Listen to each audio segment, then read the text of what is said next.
YouTube channel is what you're watching. Welcome aboard. Now, got some news for you concerning Errol the Truth Spence Jr., Sebastian Fundora, plus the WBO. Well, Errol Spence Jr.'s team has lobbied for a WBO ranking, and that is in line with a plea to fight Sebastian Fundora in a title fight.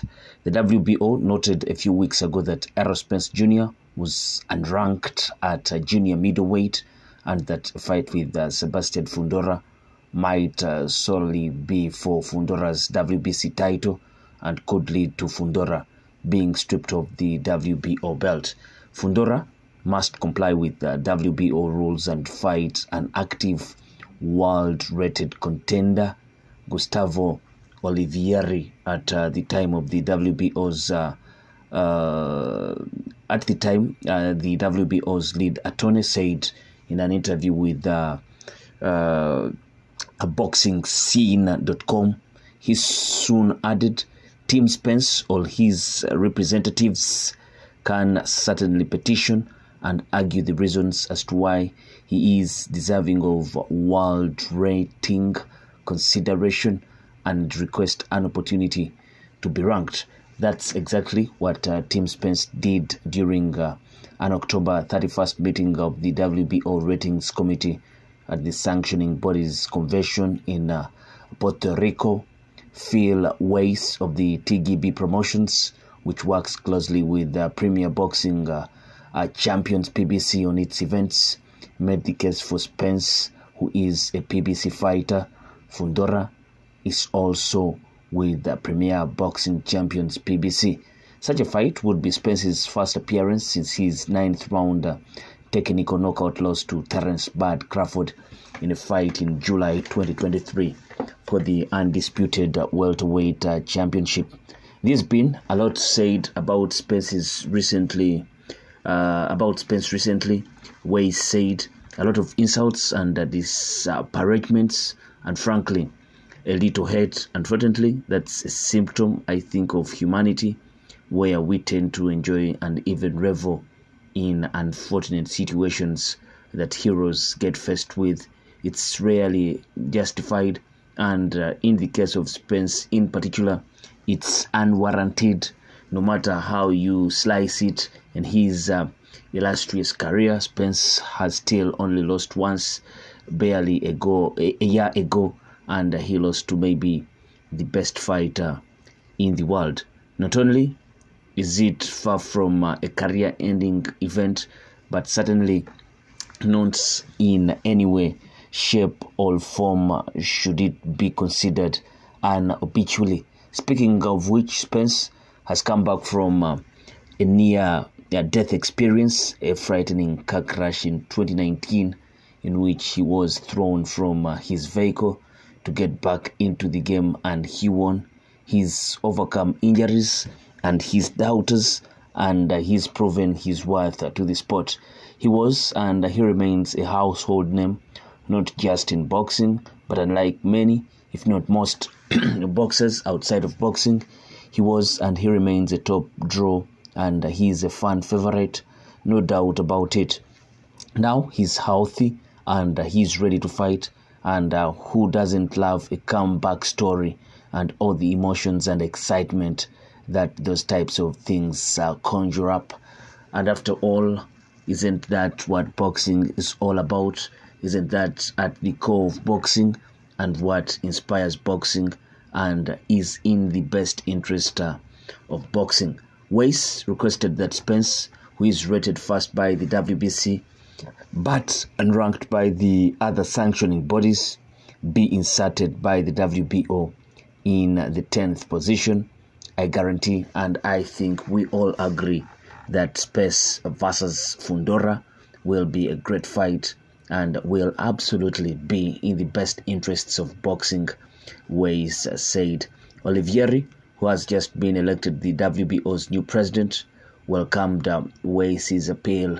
I couldn't agree with you more, my friend, Olivieri said.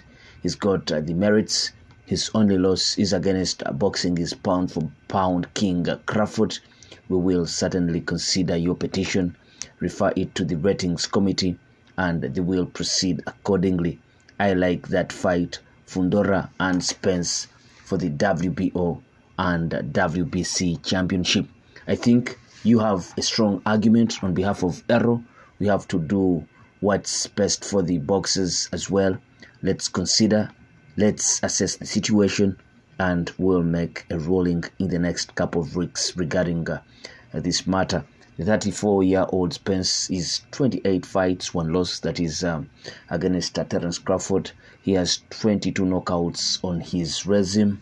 Fundora, who is 26 years old, has a record of 21 fights, 1 loss, 1 draw, 13 knockouts. He has not fought since March, when he stepped in as a late replacement opponent and took a split decision win over Team Zoo, which earned him the WBO and vacant WBC titles. Well, that's it. Team Spence are lobbying for that WBO rating, such that if Spence is to fight Fundora, which is most likely to be the case because they are both in the same stablemate, promotion stablemate, that is the PBC Premier Boxing Champions, and that makes the fight between these guys easy to make. And I think the WBO will agree to that. Will agree to that. A fight, Spence fighting for those 2 belts, and probably Terence Crawford versus this guy that Mutazaliev, the guy that beat up on Team Zoo. They go for a unification between those guys. IBF and WBA belt that Terence Crawford possesses. Mutazaliev with the IBF belt. They go for a unification. Spence has the 2 belts, so Fundora. Then finally an undisputed bout there. What about that? But Terence Crawford still chasing the Canelo fight. I don't know if that will happen, because it has been Canelo talking about some other fights and not anywhere near talking about a fight between him and Terence Crawford. He has rubbished that, called for much money if he is to fight Terence Crawford. So it will be interesting to see where this all ends. But for now, you see green light at the end of the tunnel, where an Errol Spence versus Sebastian Fundora fight should be announced soon. In a couple of weeks, you think before this year ends, that fight should be announced for early next year. What a comeback fight that will be for Spence in a higher division, 154, and fighting for 2 belts that are now being held by Sebastian Fundora. How will he handle that? How will he handle that? How will he look in his first fight after that devastating loss to Terence Crawford? Place your comment in the comment section below. I sign out. Peace.